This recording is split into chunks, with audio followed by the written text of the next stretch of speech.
Hey everyone, welcome back to Pommy and Us. Hope we're all doing really well. If you're new around here, please do me a solid, hit that like button, hit that subscribe. It really helps the channel out.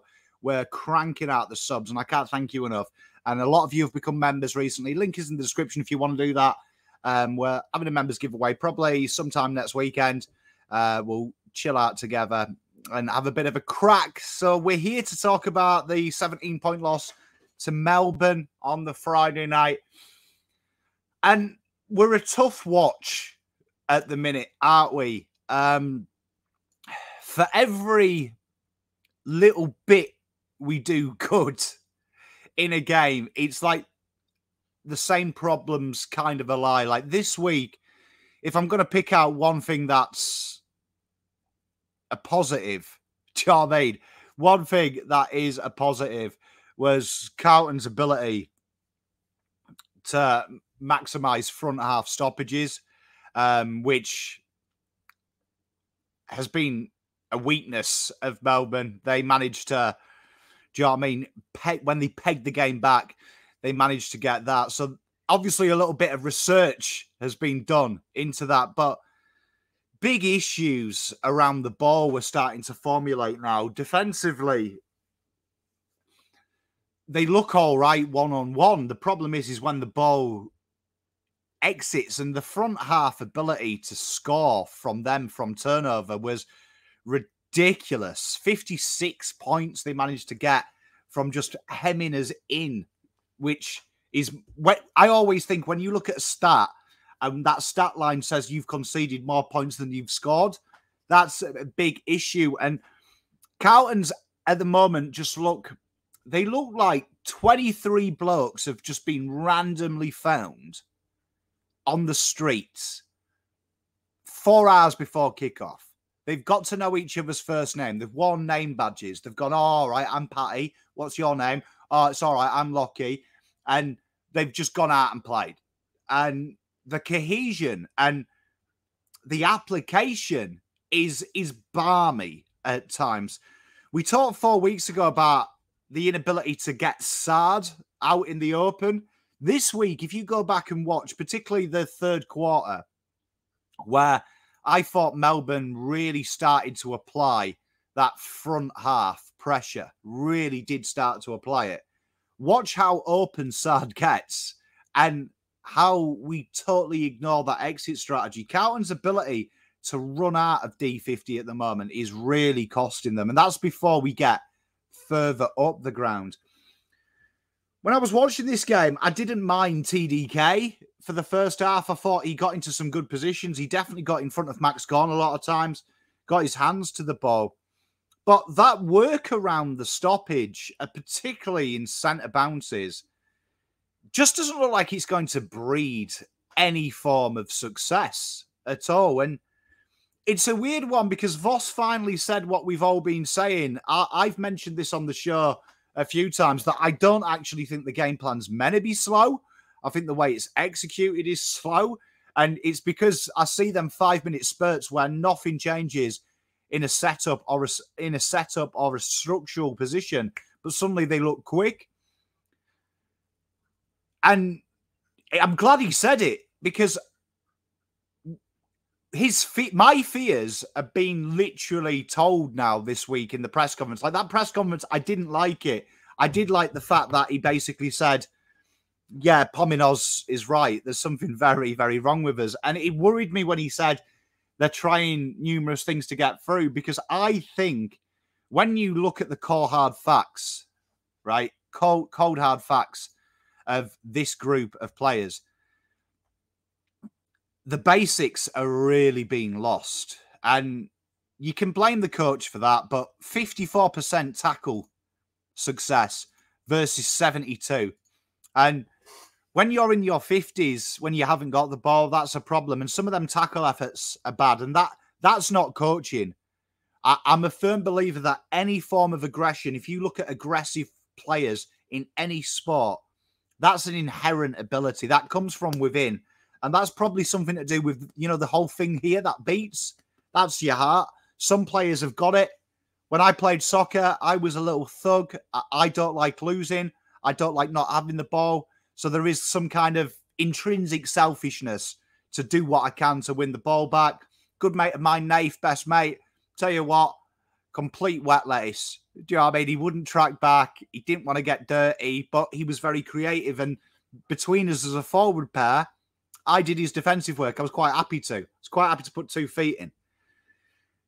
You see these rudimentary basics from the boys, and it's so simple stuff as well. It's simple stuff every week. You watch how Pickett and Fritsch worked off their toes. They were always front and centre. You look at Carlton, Motlop, tell you what, he's a GPS dream, isn't he? And them basic rudimentary fundamentals are the kind of things that I don't quite understand. When Voss says we're trying everything, there's only one thing left. You've got to start making examples. Do you know what I mean? Like, based on what I know from looking at him, which I don't know what he's like in the locker room, but I always think how people speak publicly, you're just getting a microism of what they're like behind closed doors. And I think, without being sinister, that kind of works in day-to-day life. Do you know what I mean? It's an exaggerated bit of their good traits. I don't think he has. And I look at, like, Cripper. Cripper was fired up pre-game. He had some pot shots at Carroll, rightly so. In the game, I didn't see that fire.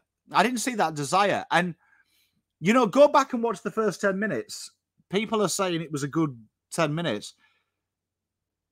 This was last season, what you saw the first 10 minutes. Poor skills, poor positioning, made up for with effort and intensity. And that first quarter was 21-8 to them. You saw, once they kicked them 2 goals, that energy levels go. They recess to more of a self-preservation. And self-preservation is a great word. At the moment, it feels like the entire club is in self-preservation mode. Do you know what I mean? You've got Sayers going through what he is, defending Vossy. You've got Vossy defending the players. You've got players defending themselves. The only good bit of media I've had this week really is Harry saying how it affects the team, affects him. And I question if they listen to that, because I think there's 21 players, with all due respect to them, are letting each other down. And it's core rudimentary basics. And before we even get stuck into the intrinsics of the tactical side of the game, there is no tactics right now that make up for lack of basics. Every tactic will have a core fundamental of basics. Ross the Boss is a great example of that he demands basics from his players. He demands it. He suits his system around his individual personnel. And I look at it, and people talk about our scoring efficiency and the scoreboard pressure. Voss uses the phrase nourishment. Some of the kicks, though, that we have at goal are from ridiculous angles. You look at Melbourne, they get deeper and deeper and deeper. Carlton just get it inside the 50 for their inside 50. So it's kind of a fraudulent stat. And I remember it was 4 years to the day this game was played that I joined Blue Abroad. And I remember that was our big bugbear, wasn't it? Scoring points. And we're at that stage now. If you take away the Doggies game and the Eagles game, we are converting and scoring just as much as we did then, which for me is unfathomable for this side. It is unfathomable, because the cold hard facts are, when you're giving up that many points and how easy it is to transition, Carlton didn't have a tackle inside 50 after the 20-minute mark in the first quarter. You aren't helping yourself, and it's self-preservation. Everything is self-preservation. There has to be a desire from this group of players to get themselves out of it. And short of bollocking these players, it's just not working. Dow came on, finally. And you know what? Kempy, Dow are 2 players that I watched. And Dow probably wasn't perfect, but boy, oh boy, he did have a crack. He tried to get out of that mess, use a bit of foot, which seems to have totally gone out of these players. The players' ability, you watch them in that second half, particularly that fourth, I thought we were 40 points ahead the way we were playing. They get the ball and there's no willingness to take the game on. And I don't quite understand it, because it's obvious, just reading between the lines, the club are sending them subtle pot shots that get behind the players, give them a G up. put yourselves out there, boys, man. Like, that's what I don't understand. I think that's what kills me the most. You know, we're not asking a lot. Well, I don't think I'm asking a lot. I'm asking you to first and foremost do your job, but I'm also asking something a little bit greater than that. Do it for yourselves. Like, if I don't motivate you and fucking 88,000 people don't motivate you, that's another story. But there has to be some kind of intrinsic pride, doesn't there? I mean, that's usually what happens with me. I will say one of my best and worst character traits is I have the ability to go rogue. When shit hits the fan, I'll go rogue because I become so selfish in my pursuit to get ourselves out of the shit that if people aren't lifting around me, I just go, fuck it, I'll take it on myself. I can do it. I'm a big boy. Because this is a worry. Like, I am really worried about this group because what I am seeing is it's almost like weekly they've worked on one thing, which I can see get slightly better. I'm not even saying it's getting better at an AFL level, but I can say, right, okay, they've seen in research this is a way to hurt Melbourne, and they've attacked that forward front half stoppage. Good. But then the midfield connection gets worse, or the backline connection gets worse. They mentioned about Saad. Go back and watch that second half. He finds himself freer than a bird at times, and they don't hit him. You look at Kemp versus McGovern. Kemp played well, in my opinion, because he has an intrinsic motivation, because I reckon he's pissed off about being dropped, which is probably the worst drop-in we've had this year. He's out of contract. He probably knows he's playing for his career. So there's suddenly a motivation that's greater than everything else.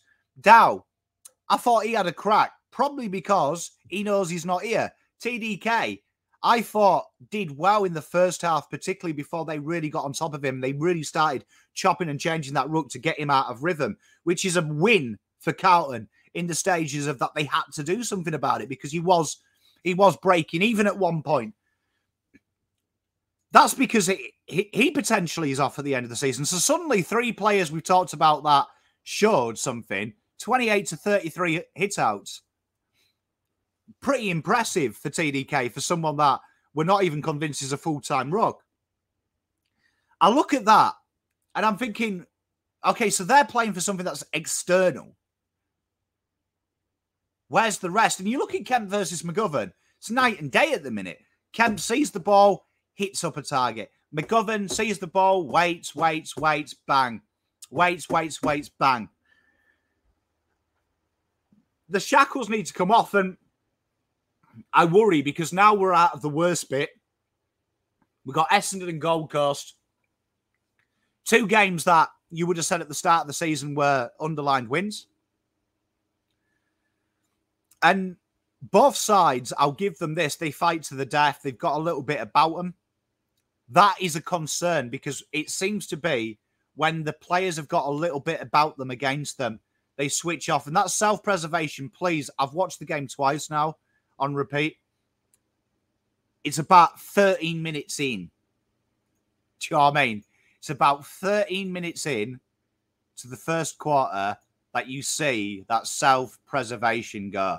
Do you know what I mean? It's just after the Neil Bullen goal, 16:01. Just watch it. You really see it. The distance between lines gets shorter and shorter. There's players competing for the same ball. And then by the 4th quarter, go and watch it. We've got players not even going up for aerial contests. People actively giving up on the chase because they're trying to protect the handball to the side. And this is just balmy to me. It's balmy, and I don't know who to feel sorry for anymore. Like, I just don't understand, for me, what more we can do. You can love them, you can give them kudos, but at some point, we're talking rudimentary basics, gentlemen. Rudimentary. Like, these are things that my kids learn at Auskick. That it's starting to go because they're trying to keep the score low. But this is, do you remember Bolton's game plan when he used to defend the 100 points? We're just trying to be a good defensive side. That's what you're seeing. That is what you're seeing. So for me, it is a good part. Vossy's game plan has to maybe lose a layer of defense to really force the attack issue. Now, I think the simplest change is he changes who exits D50. And he says, we're going to look for that run. Because there is players there that can do that run and hit it with foot speed.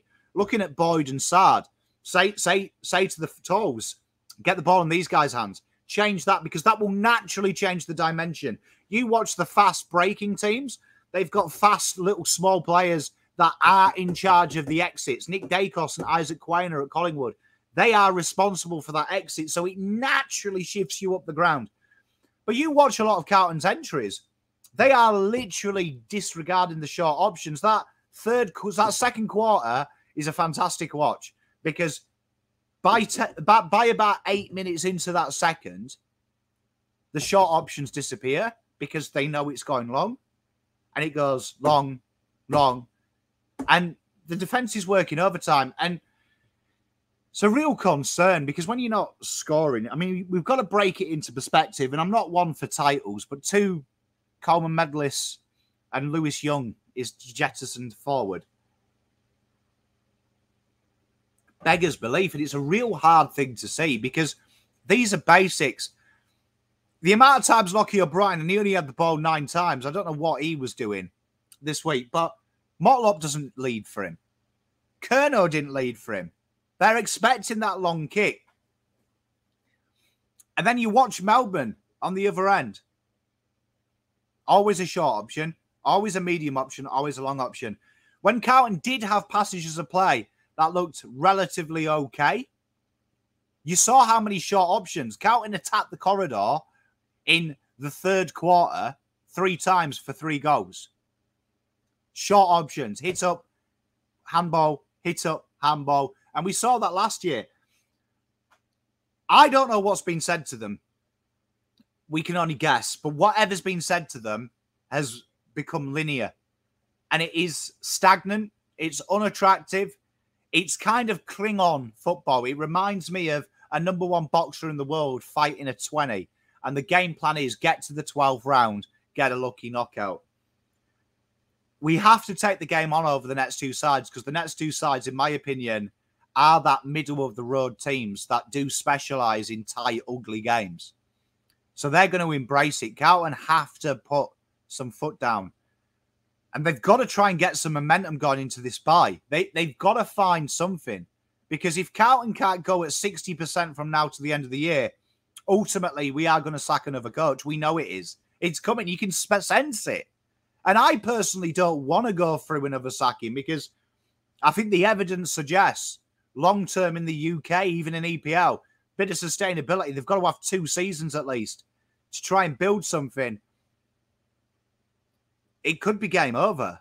And I fear for this list, because there's got to be a point in time that Nick Austin as well looks at these players and goes, if they do sack another coach, some of these guys have sacked 3 coaches. And we see it turns around very quickly. When you get a coach, it's about keeping that sugar hit. Very disappointing. I've been beside myself for 24 hours. It's why I did the stream a bit later. It's hard to watch at the moment, because there is 0 pride. There is 0 passion. It doesn't look like they're enjoying it. We're certainly not enjoying it. It feels like that they're actively using us as a negative instead of a positive. And ultimately, they're letting themselves down majorly. Because Melbourne, that was the worst I've seen Melbourne play this year. And they won that in a canter. Like, statistically, they were all over us. Like, that is being kissed on the bum. It's actually, if you were a bottom 5 side, you'd be celebrating that and saying, fuck, it was only 3 points, 3 goals. A lot of work to do, and we've got Essendon, and I do fear for this group, because I think a loss to Essendon loses what fan base is still trying to stay positive. I'm just trying to stay in the now. But we'll do what we always do. We will get behind them this weekend. We always do. We have to. Look after yourself. Be good to each other. I'll be back with the VFL review. That's a win, so that makes me smile. Well done to Man City as well on winning the FA Cup. Look after yourselves. I appreciate you all. Thank you for all the lovely DMs. Pom out.